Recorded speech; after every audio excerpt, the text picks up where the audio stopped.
One is, the phrase for goats is, GOAT, goat, greatest of all time. Who's the greatest of all time UFO researcher? Do we Aside have a from goat? you and me? Exactly. We have to. Actually, I wouldn't include myself, but I would include you. I might vote for you if it was an open deal, but we have to go with a classic. Nice. I was just yesterday by James Ian Doley, who I've liked for many years. He has a little podcast. He said, I am the last great ufologist. It got me thinking, it's like, there's not a lot of like people who you think of as ufologists. Are they still out there? But anyway, the goat ufologist. Here are some names, I guess. You could say Stanton Friedman or James McDonald, or, if you want to go weird and wild, you go with Valet or Keel or somebody. I don't know. I would, I think of it like when I think of baseball. I'm into baseball statistics sometimes, and they have the same arguments. And you can judge by peak performance, or you can judge by sum total of one's career. You can judge by the impact that someone had on the field, all of these things. I might go with Valet.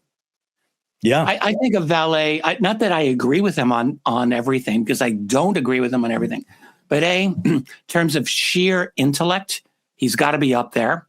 McDonald is up there with intellect. There's others, but Valet certainly. But Valet's done this he's 50 years plus. And he's kind of walked in all the uppermost circles of ufology, but also beyond that. He's hung out with Lawrence Rockefeller and all the other big shots. So I might say Valet.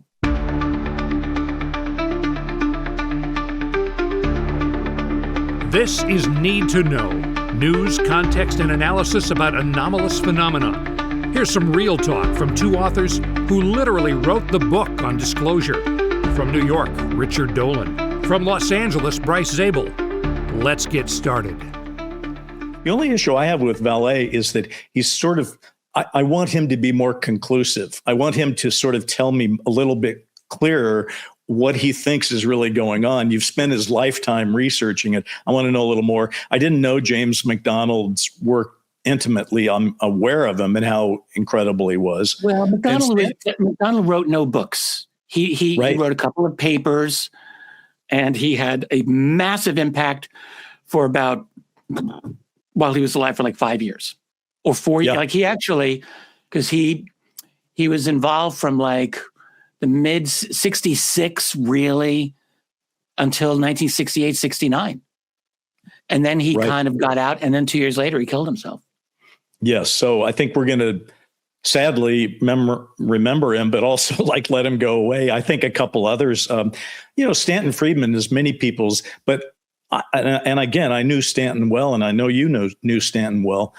I just feel again, he in his, particularly in his later years, he got to repeating what he had to say rather than leading the way with new stuff. Plus, he's got to lose some points, in my opinion, on Lazar.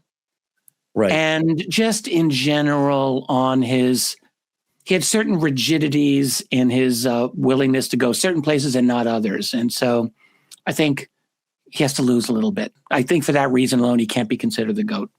Yeah, I don't think he's the GOAT. But Valet made a lot of mistakes too, but I lean toward him just because he's so intellectually fertile, and he's so willing to engage with this subject on many different levels. Yeah, he's very snooty, and he can be difficult to relate to, but he's written so many books. He's done so much work. Oh, for sure. And each one is kind of a gem in its own. I do think you threw a name out, though, that definitely is interesting, which is J. Allen Hynek, because what makes Hynek so interesting is he didn't set out to be this guy. He got drafted into the position, if you will. And he started as a skeptic, and his journey is one of having an open scientific mind to it and saying, I'm going to follow where things take me. And by the way, just another name I want to throw out there, because in terms of UFO research, it also that's got a journalistic quality. You got to say George Knapp has worked his ass off on this topic over the years and broken some stories. right? Knapp, I didn't think of George, but yes. And also, I have a real soft spot for Leonard Stringfield, Sure. who I think really could be, because even more than Stanton Friedman, Stringfield is the guy who really opened up the entire genre of crash retrievals, in my opinion, and did more and better work even than Stanton on that subject. He didn't publish any single book on it until posthumously. In fact, it's right here. This to me is one of the most important books in ufology. It's all of seven of Stringfield's investigation status reports, 1 through 7, and they are invaluable. There's nothing like them anywhere. This is him, like all these people who contacted him about all these aspects of crash retrieval program, which is really coming into its own now. Yes. The biggest impediment to that book, though, Rich, I think is its cost. Isn't that an enormously expensive book to get in your collection? Like $80. Am I wrong about that? No, it's like $80 plus on Amazon. So a lot of people are like, they're used to the 20 to 30 range, and they see that and they go, I'm not. But it is worth it if you're serious about it, because again, crash retrievals, very big deal. Hey, I got some news. I got something to bring to your attention here. Happy anniversary, Rich. I have 2 pieces of cake here that I'm showing you.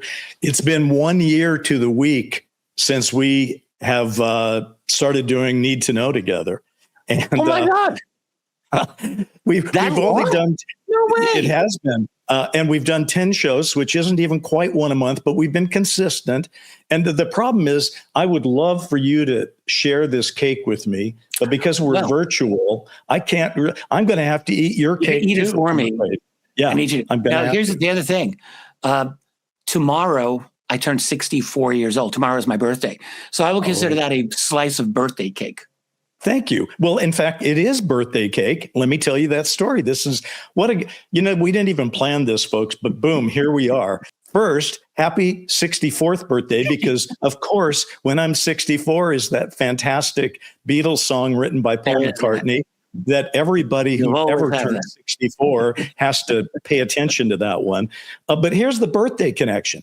Okay, why do I have birthday cake sitting here? I guess you could say, well, because you wanted to show it to Rich and it's a prop, but not true.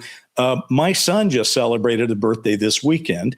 And so we had a big birthday cake. And the one thing I've learned is that you can buy a giant birthday cake for a party, and half the people go, I don't eat birthday cake, right? Because people are all on their diets or whatever. They're not.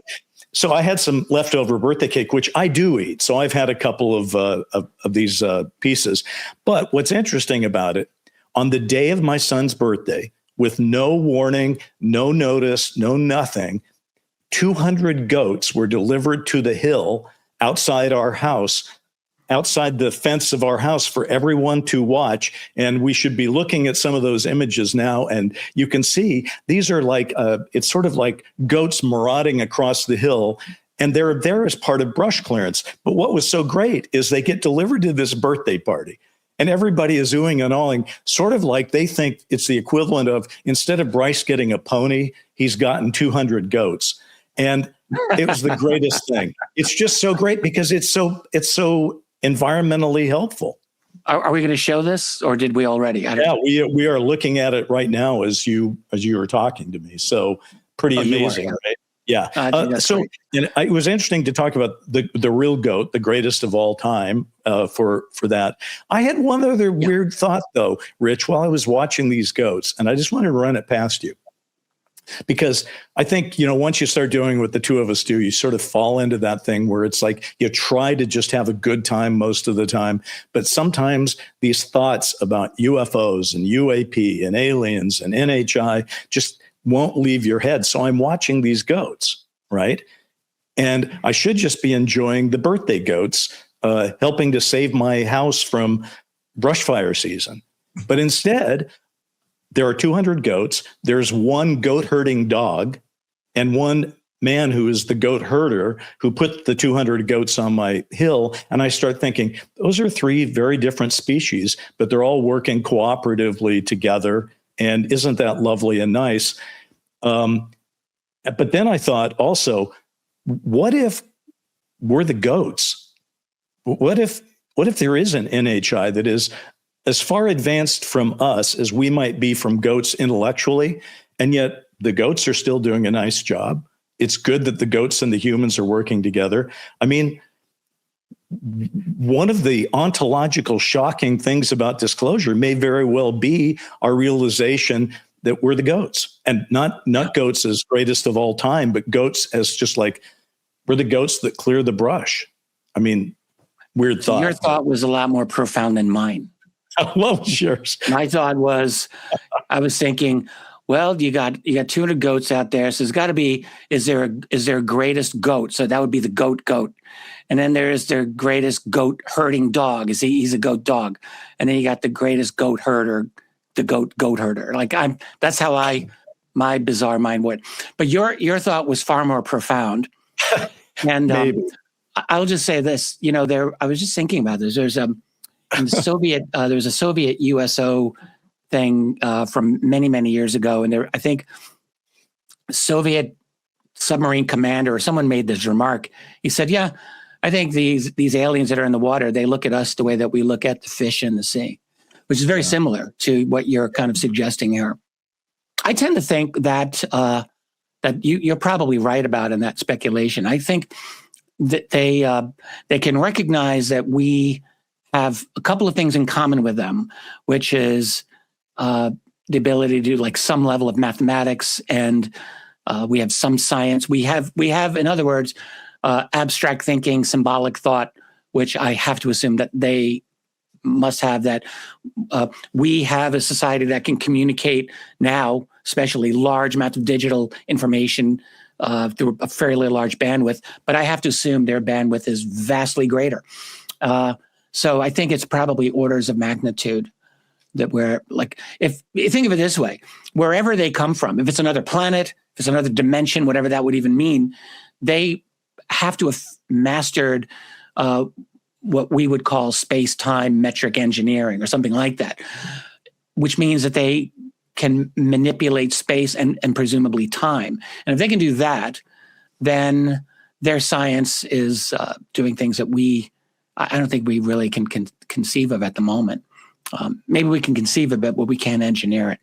So they're well beyond this. And it is fascinating, though, because again, the mistake, when I run across people quite often, when they start saying aliens, what they really mean is if they're willing to admit anything, there might be an alien visitation going on, but they're thinking one. What if it's not one? Is something we've talked about on this show. Yeah. But at the same time, that's sort of what was going on in the Hill. You had a dog, you had goats, and the dog worked for the human and then there were the goats who were doing the work, and then there were even humans outside of the goat herding human who had a different job, and we were just looking like we were looking at animals in a zoo. Anyway, it just reminded me, and not to make too fine a point of it, but at some point, hopefully in our lifetimes, Rich, there's going to be some clarity about the specificity of what might be going on. And it's apt to have layers to it like that we're not even conscious of right now. And I can't wait. I mean, that'll be very interesting for sure. One last thing, I know because we have a main topic, but I'm sure we want to get into it. But sometimes you hear skeptics say things like, well, these UFO researchers, they don't have an interest in solving the mystery because then they're out of a job. You hear this all the time. And that's crazy. You hear it enough, and it's like, it's so stupid. It's stupid because even if we were to have disclosure tomorrow morning, does anyone honestly think that's going to solve the mystery? No. Not even close.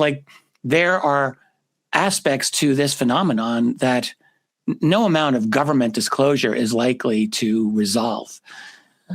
So I think this is a genuinely profound subject that we are into here, this UFO, UAP, whatever you call it. And, let's just not forget, it involves an intelligence that does not appear to be from humanity, for one, right, that is operating worldwide. There is no part of the world where they don't operate, it seems to me, on a level of precision and a capability, and let's just add confidence, that is really quite remarkable, with very specific patterns of behavior, and with what is clearly, at least as far as I can tell, an agenda that's very important to them. Yeah. That's all profound stuff. A couple of interesting things. Let's just catch up since last we got here, since, as we pointed out, we're making up, hopefully, in quality what we don't do in quantity. But like in the last month, since I last saw you on our show, I had a chance to be on a couple of our friends of the show's podcasts, the Y-Files with AJ Gentile and American Alchemy with Jesse Michaels. And the reason I was on those is because of Disclosure Day coming out, the Spielberg film. And we had talked about it before it came out. Yeah, we have not had this conversation. And what I thought was interesting, because I did see your video the other day, and you thought you'd hate it, but you didn't. I thought I'd love it, but I didn't. So maybe we've met somewhat. Well, actually, no, you did love it. You said you were won over. Love is a little too strong a word, but I did not hate it. And I mean, despite myself, I found myself kind of liking it. I'm not going to lie. And you know, the funny thing was I like to watch all of these YouTube movie critics. I enjoy them. Some of them are really funny. So one guy, I think his channel is Nerdrotic. He's a UFO guy. And he said, in fact, I want to show you I'm a UFO guy. And he said, I'm a big follower of Jacques Vallée and Richard Dolan. And he had a picture of my book. So when I saw that, I'm thinking, for you. I'm supposed to hate this movie now because he hates it. But I went in there and I did not hate it. We could probably get in a lot of trouble just talking about the movie, because the one thing I've realized is it's such a polarizing film. This is one of the more polarizing films I've ever been aware of, because there are a lot of people that love it. I turned to Jesse. I saw the film in an IMAX with Jesse Michaels, and when it was over, I turned to him and said, "So, what's your take?" And without missing a beat, Rich, he goes, "I loved it." Okay, so unapologetic loving it, whereas there are other people that go, "I hated it." You said a couple of things in your it wasn't actually a review, it was more just kind of a reaction, right? Yeah, but what you said that I thought was so intriguing, it has nothing to do with UFOs except modern society. You said you felt like going to the theater is not something you do all the time, and it felt like going in was like going into an abandoned shopping mall. And I thought that was so was the theater, how many people were in the theater? What was that experience like? The movie, less than 10. Oh, wow. It was almost empty. Now, it was during the week. Yeah. It wasn't like a major movie time, I guess. But, oh, man, it was depressing as hell. And it's like no people. Like, everything's automated now. It's like, shit, man, I got to get on you. You buy your ticket on the phone. You got to do all that crap. And I hadn't gone to a movie theater in a little while. Tracy, thank goodness, she had her game on, so we got our tickets, and it's like walking through an abandoned, like an abandoned shopping mall. So, and then the three previews, because I bitch about everything. I am a crusty, cantankerous person at this point. I'm going to admit it. So I saw the trailer for Dune 3, and I made a real big mistake. So I did not like the trailer for Dune 3, and I said this. Because like everyone does this fake whisper, you know? Right. Talk like this because that's what sounds good in a movie. It's like everyone in the stupid trailer is talking like that. I'm like, oh, for God's sake. So I'm out. So I said this, and like all the Dune people are like, don't leave Dune alone, man. So I left Dune alone. I'm like, okay, I actually am not a fan of Dune. Tracy loves Dune. So this is our disagreement. I'm not a Dune guy.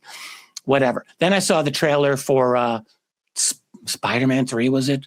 No, they're still making these? Are we can we be done with these stupid superhero movies? Can we finally, please, put a bullet in these things, be done with them? I can't handle it anymore. The answer is, of course, no, we cannot be done. Oh. And there's an alien superhero movie out right now, Supergirl, that's not doing too well. But remember, she is an alien, like Superman, came from Krypton. Oh, yeah, so we have to like it. No, we don't. But the one thing, another thing you said, and I thought this was so insightful, because I'm a screenwriter. That's my gig, and I've made a living doing it. I want to hear. And I think about what works, what doesn't work, the writing process, all of this. And the one thing that you said that really rang true, you said, if you wanted to deconstruct any individual scene, you realized they were either difficult to believe, very difficult to believe, or impossible to believe. Yes. Now, I found that fascinating because yet the total experience for you was I liked it, which goes to prove that the believability factor is not necessarily what makes a movie good, bad, or indifferent. It appealed to you on a far different level, Rich, than, I will tell you why. Just what's the sense here? Yeah. First of all, this is my old snobby English lit major coming out here. So, because I was that too. I did history and I did English literature. We all think we know better than everyone else, like plot construction, character development, and all of that. And I drive my wife perennially crazy because I'm always nitpicking. The thing that really I hate in movies is when I cannot believe in the psychological realism of a character. Like I must have, for me to enjoy a movie, I've got to be able to believe the character is somewhat like believable. And when they're not, like when they're doing like the checklist things that they often do, or when they have to force fit someone into a character that's just not credible, I'm just like, I'm out. I want nothing to do with that. And I honestly do believe overall, and this is not a criticism of any specific person, including yourself, but I do think Hollywood increasingly has lost the thread here, and they do not create psychologically credible characters generally. But on this one, with this movie, I thought, crazy to say this, but I thought that the characters were at least psychologically plausible. Yeah. Hey, listen, you're a good friend and have been a good friend for years. So I have to stand up for my writing brothers and sisters. I'm a member of the Writers Guild of America. There's many thousands of us. And I want to point one thing out. I'm not saying you're wrong, particularly on the blockbuster films, which have to be like, I'm not proud of it, but I wrote Mortal Kombat Annihilation, and it's not a character study of anything. And it's one of the worst reviewed films in the history of cinema. However, that's because it was based on a franchise. Somebody said, we want you to write this thing, but don't change anything, and blah, blah, blah. So I do think when you say that Hollywood's incapable of creating psychologically real characters and that we've lost touch with real human beings, part of that is the executive commercial function of Hollywood, where it's so difficult to make money in today's environment with streaming and everything that if you're going to get something in a theater, it better move people out of their homes into their seats. And so what happens is in the studio system, people study this to death, and in a way that most writers that I'm aware of, myself included, just hate. I don't want you studying something to death, telling me the way that my film has to be before I've even thought about it. Yeah. And I would just guarantee you this. If there's, I don't know how many members of the Writers Guild there are, but like it's 12,000 or something like that. All of those writers, every single one of them, Rich, has at least one and probably 5 what we call trunk scripts, which is the script that they haven't been able to sell, that's in their trunk someplace, that's full of all these rich, wonderful characters. And the problem is they haven't been able to sell it in a blockbuster economy. But I would also say one other thing in their defense, which is if you're only exposing yourself, folks, to the sort of the blockbuster stuff out of Hollywood, you're going to feel exactly as you do, Rich. But if you go to some of the streamers, Netflix and Amazon and Hulu, there's some good material out there. Well, yeah, there's also a bunch of shitty material. Think of it this way. There is a spectrum of material. And on one side of the spectrum are the people who are saying, how can we pay our bills and keep the lights on? So we got to give people something that has all the right keywords in it and has the right formula. But then if here's the thing, there is so much material out right now that you don't have to watch bad material. You can literally just say, I'm just going to find the things that seem promising to me and watch those.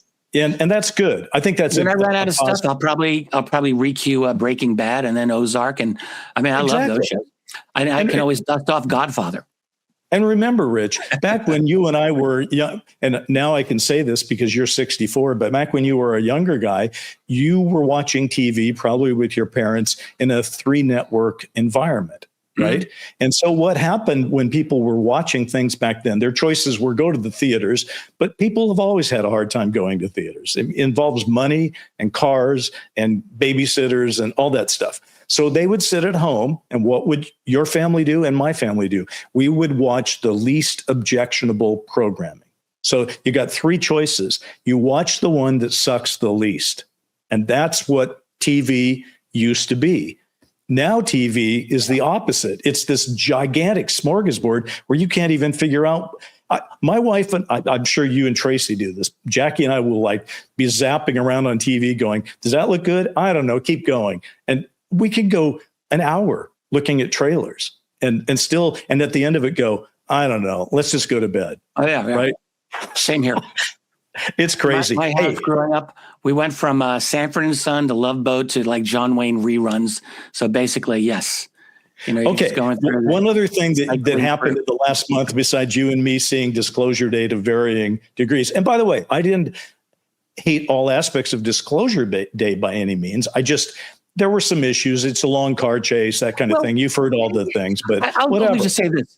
Our hopes, everyone's angry all the time. I'm like, what has happened? Everyone's mad about everything. Everyone's mad about the White House UFO releases because they expect disclosure. Everyone's mad at the Disclosure movie. At least if you're a UFO person, you hated it because it didn't fulfill but your utopian, I would also say naive expectations of what might have been expected out of this film. So, and then people, they get their hopes built up, and then of course it's not going to fulfill the expectation. We since we were in the theaters ourselves, something has happened that you actually should comment on right now. This thing called the Disclosure Forum happened, and you're one of the few people on the entire planet that watched all of it, because by my take, it was about 7 hours worth of stuff. 7.5. I probably watched 5 hours of it. I've watched it enough. Good for you. I had it on. Look, I'm cleaning up, I'm listening, I'm doing things, but it was on, and I heard it. Yes. I thought it was actually... Tell the audience, though, what was the Disclosure Forum first? So what was it? The one thing it was long. So it was, like I said, 7.5 hours. This is in Washington, D.C. at one of the Russell Senate office. Yeah. So, there were no revelations. There were really no revelations. But what I thought was that the thing that struck me is that you're seeing, if you believe in disclosure, then this is a process, not an event. That is the one thing I would just say. Disclosure is a process more than an event. And I realize that this is now, it's becoming institutionalized in a way. You've got members of Congress there. You've got people in the scientific community there. You've got some political activists that were there, some journalists that were there. Very different from a classic UFO conference. It was a very different kind of a thing. This was a Washington policy conference around the UFO issue. And so I think that was kind of interesting, because this could never have happened even 10 years ago. It's kind of a minor miracle that it happened.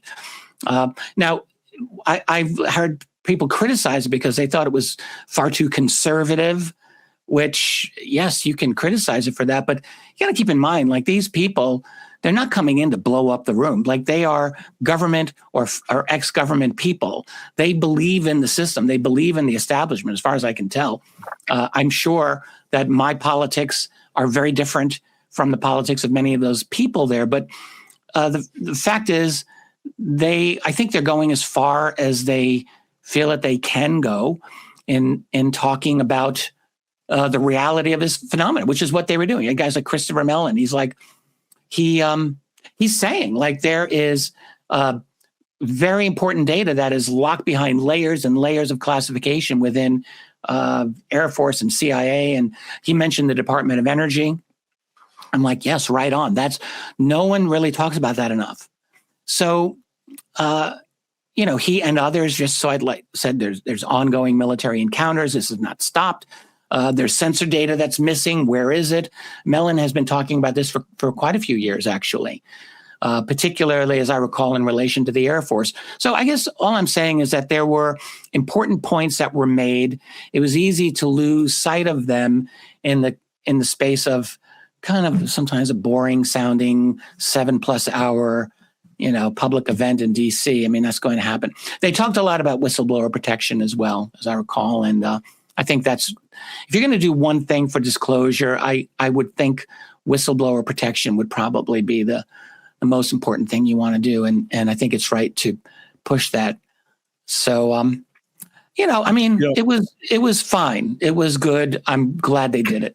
How much will come out of it? Honestly, there was I didn't see almost any significant media coverage of this thing.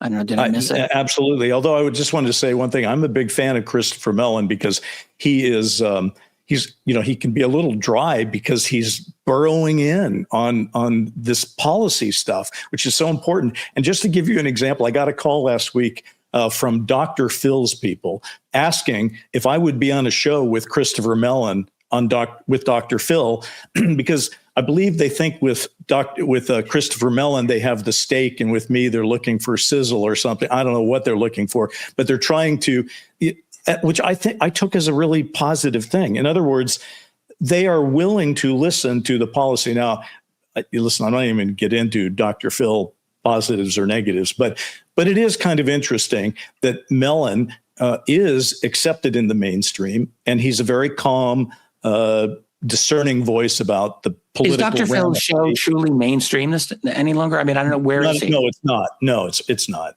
So yeah, I withdraw the characterization of Dr. Phil as mainstream. He was. Still, he's got a large following still. I was on his show once before with Lou Elizondo, so I keep getting paired with these guys. I don't know why. Anyway, I watched your YouTube, and I just want to put this out there. And you made it something because you told me it's your birthday.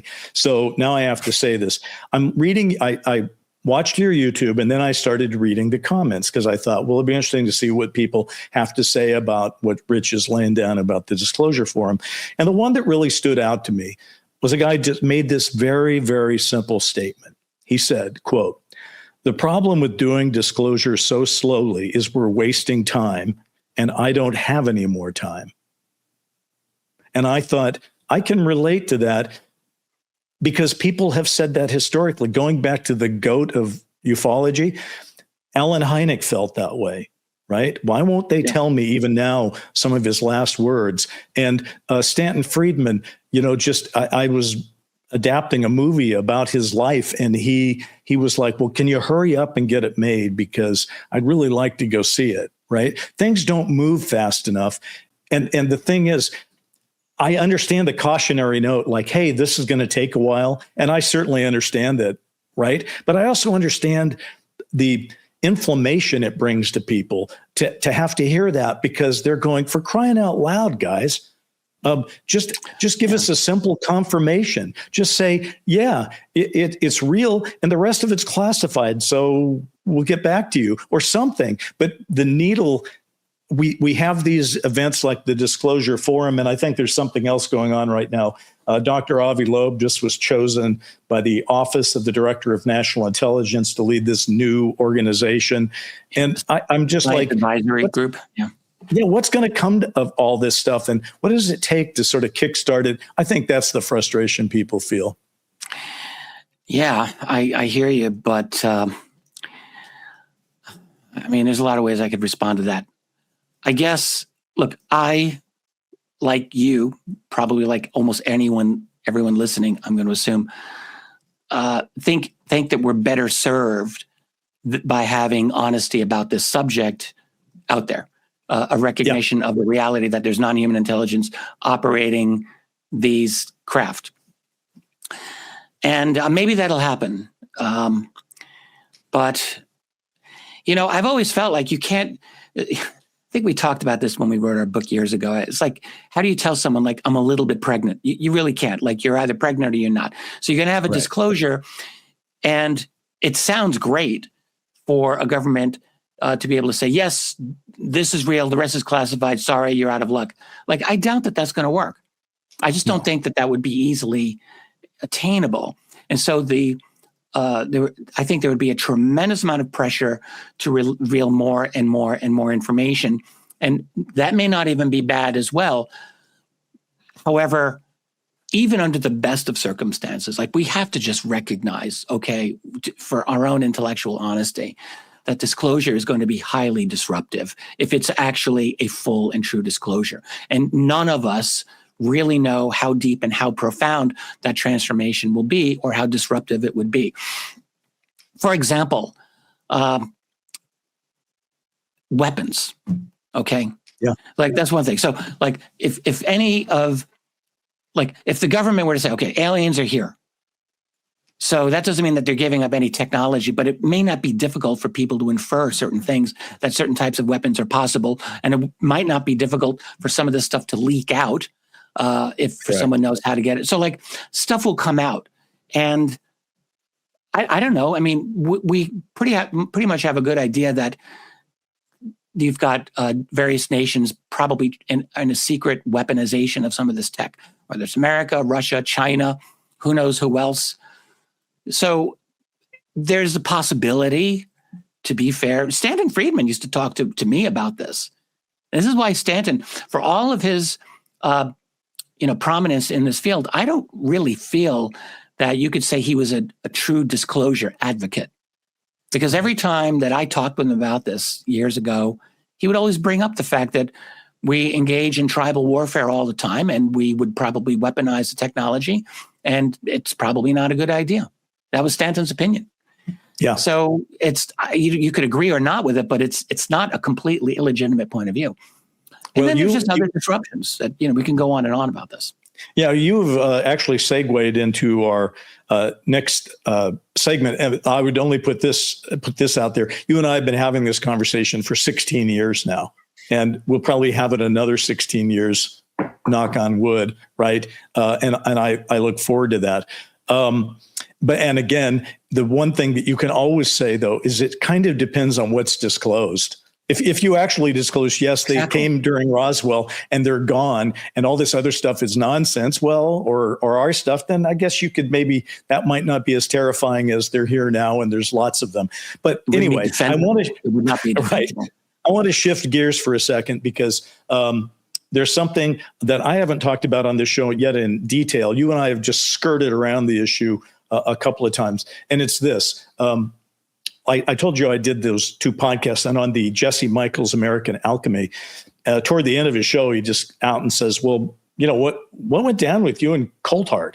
And I realized, Rich, that if it's our anniversary of doing this thing, it's also a year since Ross, on his last show for Need to Know, came up with a pretty shocking revelation in the final part of that show. And I've been sitting with this for a while, to be honest with you, about well, how do I handle this? I don't want to be, I don't want to be mean, and I'm not looking to pick a fight or anything like that. But I do think that what Ross brought up in that last episode was shocking, and then has been largely ignored. So let's play this clip of what he said on his last Need to Know, which was, again, about a year ago. I think July 2nd of 2025 is when he said this. So let's just take a look, and then we'll dissect. I'm going to leave you with one thought today, Bryce. I now know categorically that the Tic Tac is Lockheed Martin technology. Okay. The Tic Tac is Lockheed Martin technology. Why are we being lied to? Wow. So I want to pick your brain about that, but first I want to put a little context in. He didn't tell me he was going to say that, obviously. And that's what took me by surprise. And what I ended up admitting to Jesse Michaels. So I feel like if I'm going to say this to Jesse Michaels, I have to at least say it to you and to our audience, which is I didn't know that it was coming. When it was over, because it came at the end of the show and he really didn't offer any examples or anything, I said, Ross, you're a big believer in journalistic rigor. We got to get another show going right now. And you got to let me interview you about why you would say this and all that. Exactly. And he declined. And I asked him last week to come on this show with you and me, and he declined. Okay. He has every right to decline. He doesn't need to be on a show with the two of us. That's fine. He can make his own decisions about that. But the one thing that he did say to me last week that I found very intriguing, because I noticed during the entire show, you can see us in split screen right now, right? And so when one of us is talking, the other is often looking at the screen. But what was going on between me and Ross during most of the show, he was doing this. He was looking off screen at a second screen. So when he finally turns and says, I can now say, I know categorically that the Tic Tac is Lockheed Martin technology, I always went like, why did he wait till then to say it? And why did he say it not once, but twice? So I said, Ross, at least if you're not going to go on the show, at least tell me, were you waiting for someone to give you the go ahead to say that? And he said, yes, that he was. I said, who was that? And he said, I'm not going to tell you. So there we are. So that's the thing. Now, just to set this up, because then I want to dive into this with you and sort of dissect it, not as a Ross Coulthart thing and not Ross versus Bryce, but just like Tic Tac being NHI versus man-made technology. He then softened his position the very next day, and he did it on his own he had another podcast at the time that he still does now called Reality Check. And I'd like everyone just to listen to that, and this will set it all up, and then we can chew it over. So let's play that clip right now. You see, one of the other things I want to clarify here as well is there are NHI Tic Tacs. A lot of people seem to be thinking that I'm suggesting that all Tic Tacs are Lockheed Martin. That's not the case at all. I have to confess, I don't necessarily buy that walk back, because hearing him say, I now know categorically that the Tic Tac is Lockheed Martin technology implies to me pretty strongly they made it or they were behind it. And in the thing he said afterwards, it was like it was psionically controlled and maybe NHI technology. So, okay, there's the table, my friend. It's been set. Let's hear your analysis. What's going on? So I think the key thing here is to separate. There's several different possible claims that are collapsed into that one sentence. All right. Saying that Lockheed is involved in exotic aerospace research, that's one thing. That's historically very easy to accept. Saying that Lockheed maybe have been involved in studying non-recovered human tech, that would be a stronger claim, but there's a long history of testimony pointing in that direction. Also, no shocker. Saying that Lockheed has achieved breakthrough propulsion is stronger still. And then he comes to this categorical part of it, which did imply and does imply to this day that the 2004 Nimitz Tic Tac, saying that that's Lockheed Martin technology, that's a very specific claim. And that would require a massive amount of evidence that we do not yet have.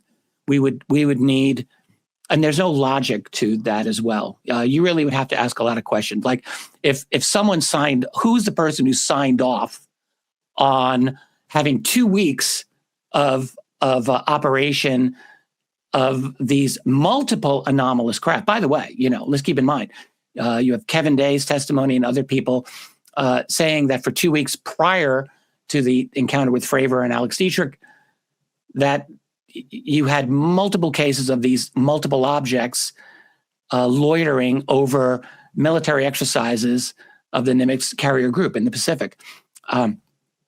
So is that Lockheed Martin?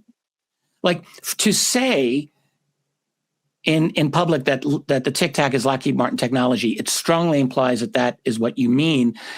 And that is, I have to just say, highly irresponsible and almost certainly, in my mind, untrue. It can't be true. I shouldn't say it can't be true, but I'm just going to say, in my mind, it can't be true because it's not just the Tic Tac that we're dealing with. Not just the Nimitz Tic Tac. We're dealing with an entire history of these interactions that these objects have had with U.S. Navy pilots. You have Ryan Graves talking about 10 years later in 2014 on the East Coast, objects for months and months at a time, interrupting and disrupting and becoming a safety hazard for U.S. Navy operations on the East Coast there. Now, those are not described as Tic Tac shaped objects. But I just have to say, what Tic Tac are we talking about here, man? And did Lockheed build it? Does Lockheed operate this? Does Lockheed manage the program? Did they reverse engineer the propulsion? Did they receive recovered tech from years ago and then develop their own version? Or is it even looser than that? Does it mean that just Lockheed understands the technology better than anyone else? Like, there's a lot of ways you can go here. They have very different implications. And until that's clarified, I think people are going to be arguing about different things without even realizing it. So there is a serious historical reason why Lockheed always comes up in this conversation. That's not random.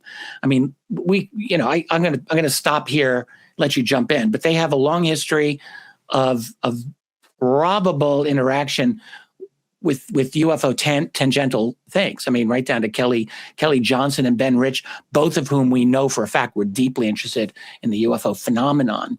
And there's a lot there, but to say categorically, one more thing I just want to say here. Yeah, no, please. I do think there's probably a tie-in here with the claim, which I personally believe, that probably around 2008, 2009, I'm guessing, Robert Bigelow attempted to acquire Lockheed's legacy UFO tech. No one said Tic Tac there, but it's not impossible that something like that. But that Bigelow Aerospace, through the OSAP program, it seems to me, it's probably why OSAP was created. Bigelow tried to get this transferred to his possession. There were people within Lockheed apparently who were okay with it, and it was stopped not once but twice by a senior CIA officer by the name of Glenn Gaffney. That claim has been out there for several years. As I say, I believe that it's probably true, and that may be related to this as well, for all I know. So there's a lot to dig into here. So I'm not going to say Ross is completely wrong here, although he should not have sprung that on you. Sorry, I don't see any excuse for that.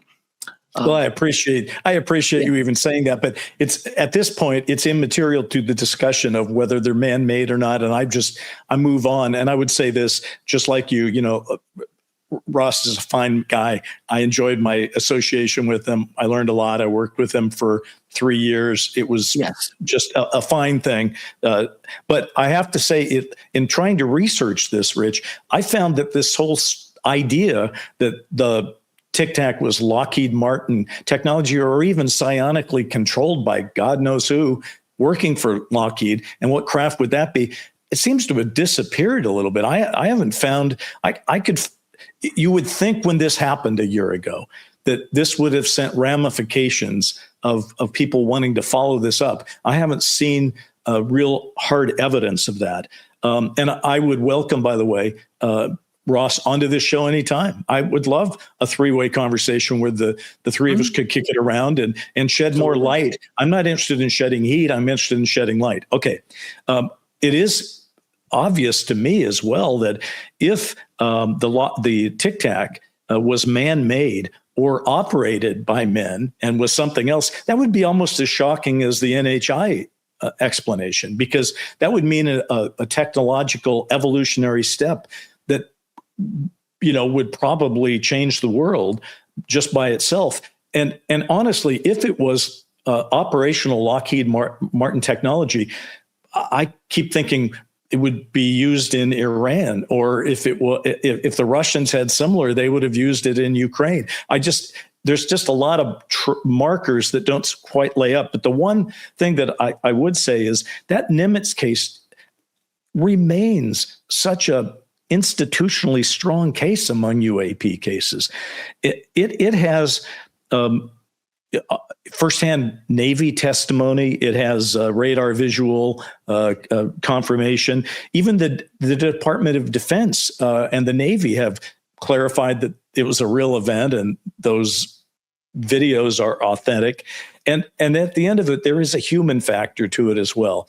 David Fravor, who I think has always come across as a pretty sober individual, a person who certainly knows his craft, which is flying jets, and seemed extraordinarily well informed about what was possible and what wasn't. Yes. And to the best of my knowledge, Fravor has never given this sort of human man-made thing any credence. He has always said, yeah, beyond any doubt, the stuff that I saw it doing could not have happened.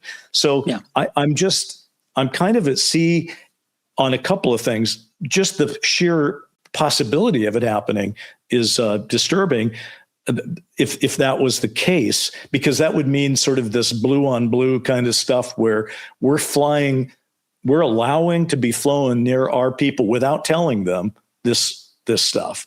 And at the same time, go ahead, please jump in. Well, I think there's a couple of things in Ross's defense here, not his defense of springing this the way he did, but in his actual statement. You remember Harry Reid, Senator Harry Reid. He made highly provocative statements about capabilities. That he was told Lockheed had received materials, and then he had to walk it back. That's what I'm thinking of.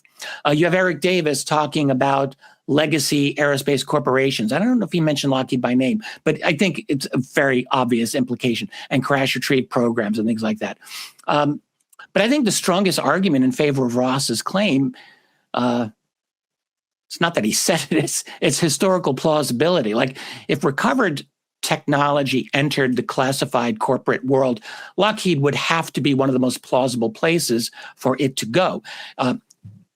It had the clearances, it had the facilities, had the talent, it had the culture of secrecy already by the 1950s and 60s, and it had a relationship with the Air Force and the intelligence community. Like, it was embedded in all of that. So, like, if someone said, a private aerospace contractor, inherited the most sensitive technology in modern history, Lockheed would have to be at or near the top of that list. Doesn't prove what Ross said, but it does mean, like, the claim is not absurd on its face. Absolutely not. Now, the fact that he walked it back makes me think he was walking back specifically from the Nimitz case. That to me, because when he said, not every Tic Tac is Lockheed, I think that's what he said, basically. Right. It might seem to imply that the Nimitz case wasn't Lockheed. Well, when I heard the reality check, though, version, Rich, I didn't think he was walking it back. I thought he was walking it sideways, right? Because suddenly it's not like he's denying what he said. He's just saying, I think you guys may have gotten this wrong. I was saying, and that somebody, and remember, going back to the Nimitz case, wasn't there that famous quote from one of them? It's raining UFOs or something. Was that during Nimitz, or was that another case? But the thing is, there were more than one sighting going on. This was going on for days, which would have meant, a level of deceit. 2 weeks of testing our Navy without their knowledge. Now, on the pro side of that, I'm sorry. Go on. Yeah. Go on. Well, I was just going to say, on the pro side, isn't there the story of the one of the Navy, is it a captain, admiral, I don't know, whatever, but didn't seem shocked. And people are like, "Oh my God, it's been flying around," and he seemed very sanguine about, "Yeah, I knew about that." So that would sort of imply they knew. But I just want to accept one of your statements, which is the pro-Lockheed is involved in this argument is plausible, but only in sort of the broadest historical sense, right? Certainly Lockheed's been up to its eyeballs in advancing technology in aviation, can't deny that, but it lacks the evidence in a specific sense, right? Because clearly Lockheed Skunk Works has had a real record of secret aerospace breakthroughs. You mentioned you were talking about that, and certainly they've been listed as a government contractor of merit in this area, and nobody was surprised to hear their name brought about by any of this. But the argument against the claim, I think, comes down to there's no public document or program name or budget line or flight test record or chain of command or engineering data or a firsthand Lockheed Martin source. And that's where I actually wanted Ross to sort of address those issues. It's a great statement. I was actually, in retrospect, going, well, that'll open up a dialogue for sure, but it really didn't. And those are those things that I just mentioned are the ones that honestly have to be addressed. If for a claim that, I hate to quote Carl Sagan because I think he wasn't completely honest about his own ideas about the reality of UFOs, but he is famous for saying extraordinary claims require extraordinary evidence. Where is that evidence for this Lockheed thing, other than I have a source who told me that? Yeah. Look, I want to make everyone understand, and Ross understand too. I respect Ross and I like Ross. Me too. And I think he's done important work. So I'm sure he knows that I think that. And I have no reason to assume he's making things up here either with what he's saying. But the public statement itself is really not useful in its present form when you really think about it. It's way too categorical. It's way too undefined, and it's unsupported. He did not support it. So if he had said, how would we put this? If he had said, like, I have sources telling me that Lockheed may have been involved in the technology behind the Tic Tac, that would be one thing. But saying I know categorically, that raises the bar a lot. And it has to be stated. Like when you say the Tic Tac in a public manner, everyone's going to be thinking about the Nimitz encounter because that's where the phrase was invented, from the Nimitz encounter. That is what we all associate it with. So when you say the Tic Tac is Lockheed, people are going to think, oh, you're saying the Nimitz encounter was Lockheed Tech. And that's a huge thing to really state. And it seems to me not true. I mean, if it were true, you'd have to ask, like, who the hell authorized it? Was the Navy read in? Were the pilots unknowingly used as targets? Because Fravor certainly hadn't been told about it. He was as surprised as anybody could be surprised. Yeah, I'm sorry, who? David Fravor. Yeah. He certainly, he's out there encountering it. He doesn't have any clue what it is. I mean, the problem against it, though, like you can say, well, maybe it was an accidental encounter with a black program, which doesn't seem that because you have 2 weeks of interaction with the Nimitz carrier group. This was clearly intentional. And by the way, I'll just say that behavior is exactly in line with decades and generations of UFO, UAP encounters with all kinds of military exercises, going back to 1952 Operation Main Brace in the North Sea. You had days and days of successive activity by unknown objects over NATO's very first naval exercise in the North Sea. Unless these Tic Tacs that Lockheed Martin is making or controlling are time traveling devices, that would be hard to understand that in 1952 anything of that level of capability could be doing that. I mean, that's just insane. I mean, we're only 7 years removed from World War II. At that point, we didn't have that technology. Russia didn't have it. China didn't have. China barely had an air force by then. I mean, so it just raises a lot of questions. I was just going to ask you though, if we go back up and look at this on an even more generic level.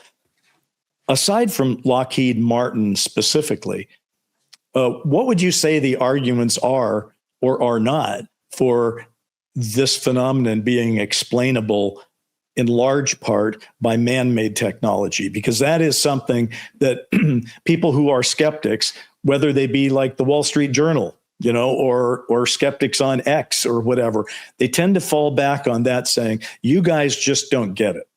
we have so much better technology than you think that we have. Yeah. So when you see these things or hear these reports, they're encountering us. They're not encountering NHI. So I'm just kind of curious where you come down on that.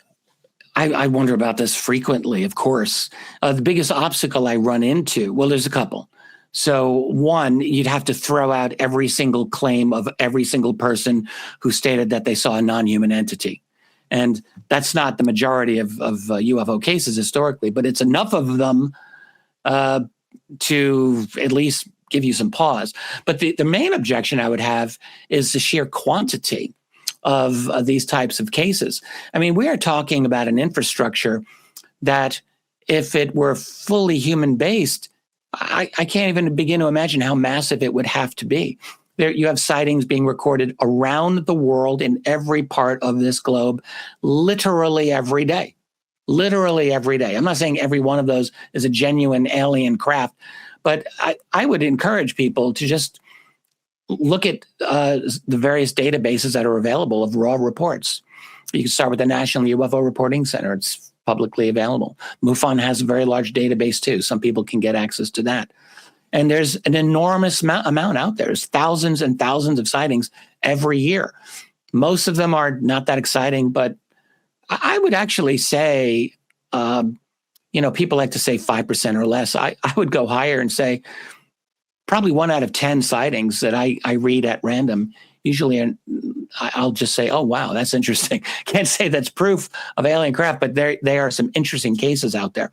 And then for everyone that's reported, you have to assume there are many that are not. Just anecdotally, when I talk to people about their sightings, most people never report it. They never report their sightings. So I think there's a lot of activity out there worldwide. And it doesn't strike me as plausible or credible that you have a totally human infrastructure responsible for this, and no one has a hint of where or what that infrastructure is. And by the way, as you pointed out, this isn't pick on Ross moment. I'm just trying to understand the argument here. Are we saying that he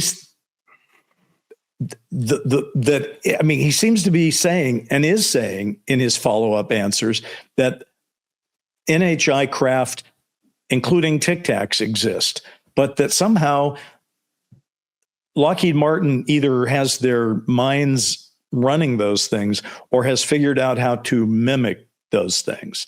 So they're somehow in the game. How would we know that? I'm not even sure I understand how that would work, but are we to believe under that scenario that there are fleets of Tic Tacs out there, some of which are ours and some of which are theirs? Is that even credible? I mean, seems so strange. You have to ask, what's the mission of our own Tic Tacs if we have them, if they're able to do the kinds of performance that, say, Fravor described, right? Instant acceleration, essentially. You'd have to assume they're not manned. Right. How would they be manned?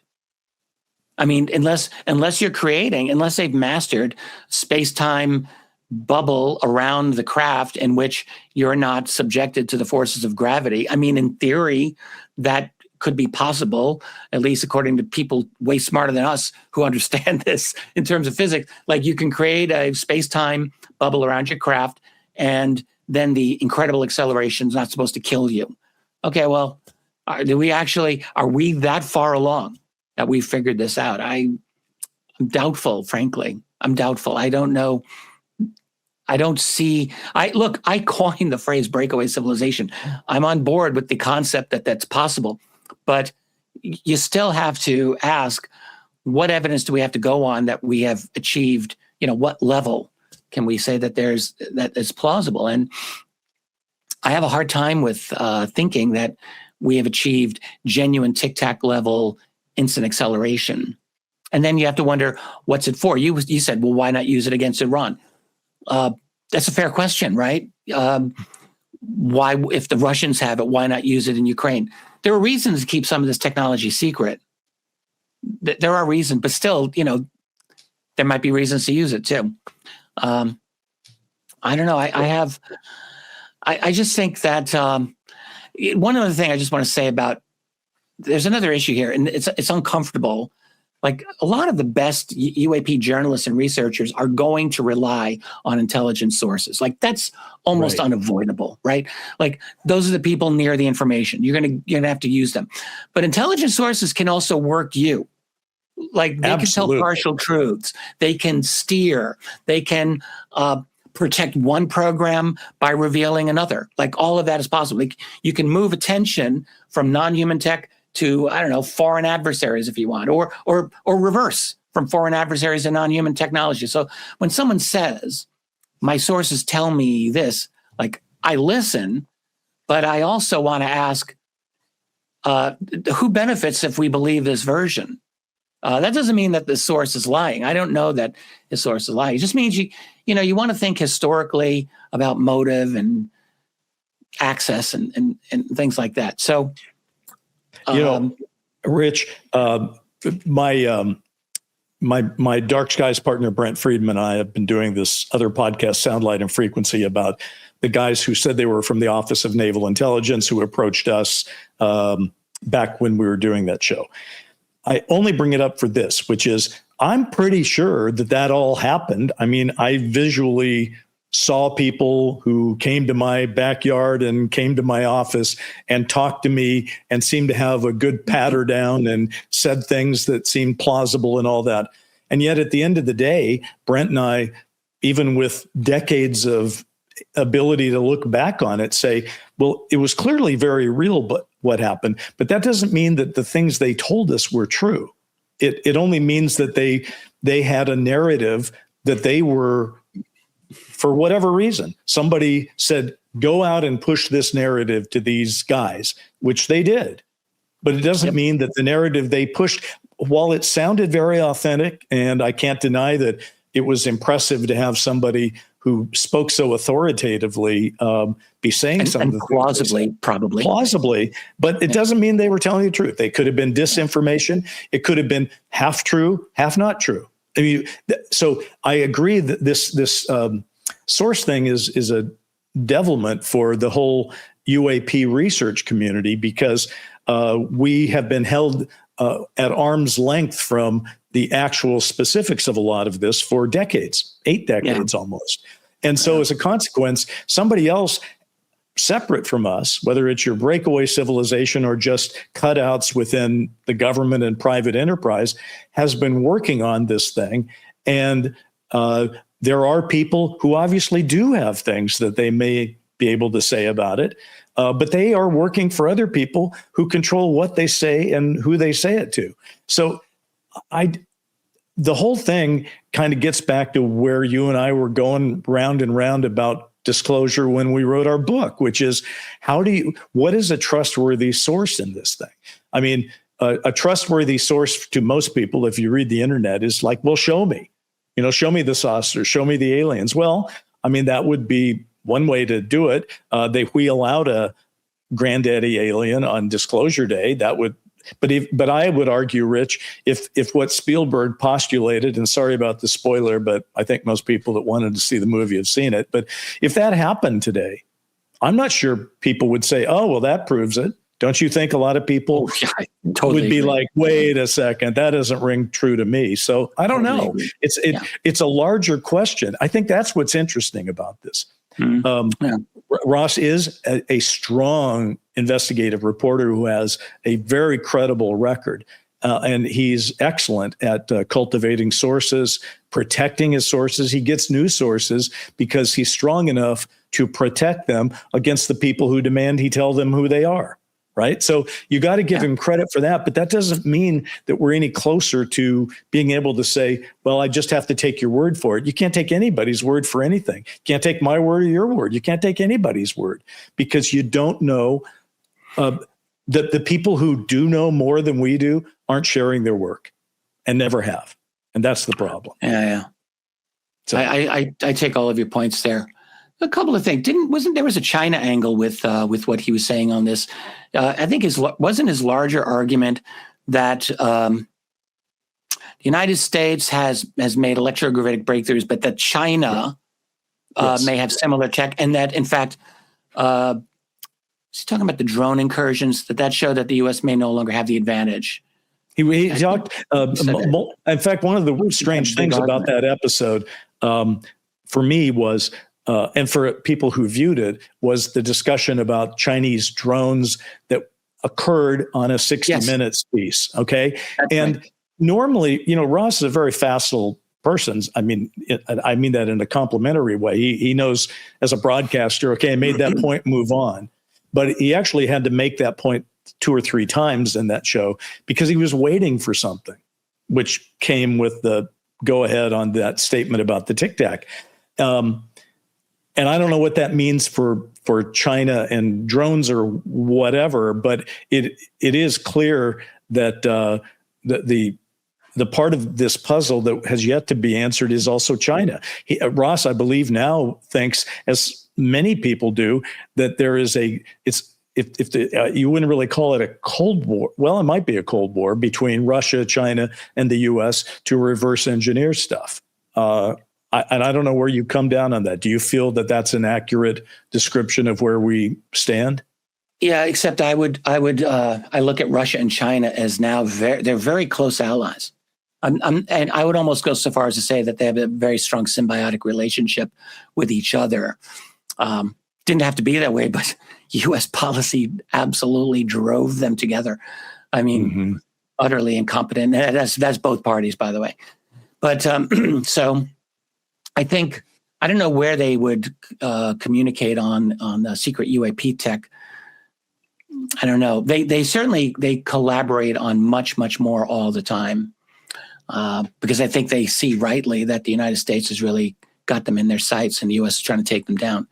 So I would say there's definitely a Cold War in UAP tech between U.S./West versus Russia/China. And there could very well be some internal competitions within the camps as well. I want to say this one thing about the Lockheed stuff. I guess this is the last thing I would probably want to say. I think Lockheed's involvement in the classified UFO technology question is extremely plausible and very historically important. I also think the privatization of UFO secrecy it's obviously one of the most important issues in the entire subject, the privatization of that. And I also say I think there may well have been an actual breakthrough of aerospace tech hidden inside that whole corporate classified world, including Lockheed. So all of that, but I am not prepared to say that the 2004 Tic Tac was Lockheed tech. You'd have to provide some serious direct evidence for that. And that's not skepticism for its own sake, in my view. This is just, I want to keep my information straight here and clear. What exactly did Ross mean by Lockheed Martin technology? Like, was he saying Lockheed built it, operated it, developed parts of it? Was the Nimitz encounter a test? Was it an accident? Some kind of what would that have been if he was implying that the Nimitz encounter was Lockheed tech? But he's very fuzzy on that.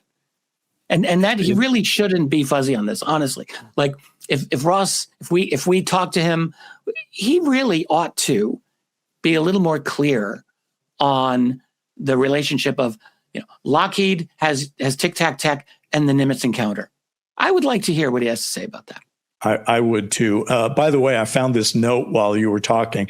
When we were talking about Disclosure Day, I remember your so-called, again, it wasn't a review, it was just a sort of a impression. But one of the things you were explaining the plot, and you said, and then these government agents are chasing them. And I was just going to say, it's actually not government agents. No, this Vortex group is a cutout of private aerospace. And there was like one scene where one general was in there, so the coordination, but the whole idea is that there is this vast concentration of power that exists separate to the government. I think Spielberg probably got that one very right. Yes. And as we wrap this sucker up, the one thing I want to say is, for those of you who are watching and listening, let's concentrate our minds on the larger issue. Where does man-made fit with NHI in what we're currently undergoing versus, for example, 60, 70, 80 years ago, where I think it's pretty clear that most of those reports that historically you've done such a great job of reporting, Rich, there aren't good explanations for them that come from man-made. For those. Now, there might be today, and I'd be curious what people's thoughts are. And I know we've raised a lot of questions, so I just want to encourage people. There are comments under the YouTube that we do for this, but also if you're listening to it as a podcast, there are areas for comments. We do read the comments. And if you want to leave your thoughts about any of this, please do. We'll read them. And if there's anything that can add to this discussion, we'll keep following it up, because it isn't just about our friend Ross or anybody else. It's about this larger issue as we try to get toward the end. So, Rich, what a show. We started with birthday cake and goats, and we've ended up here. But it's always a pleasure, my friend. Thank you. Thank you so much. I had a great time. I don't know how much of a big fire we're going to start with this one, but it'll be interesting. I have 2 words for you, Rich, before we go. 2 words. You ready? Yes. Happy birthday. Oh, hey, thank you. See you guys. I'm not going to be. Hey, you know what I'm doing tomorrow? No, I want to know. What? Tracy's taking me to a batting cage, and I'm going to hit some baseballs. God love you, man. That is a beautiful thing. Will you do me a favor and have her take a picture of you doing that, and we'll put it in our next show? We shall see. Swing and a miss, Dolan. I can hit them. Listen, that's an image I will take with me until we meet again. All right. That was great being on here. My greetings to everyone watching this program, and see you next time. Bye-bye.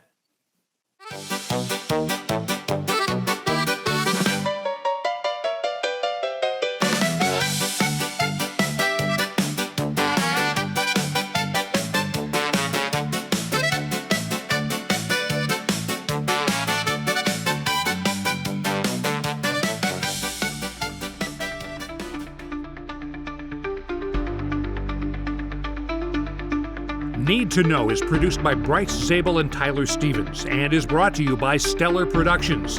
You can learn more at needtoknow.today. We appreciate you and hope you'll spread the word.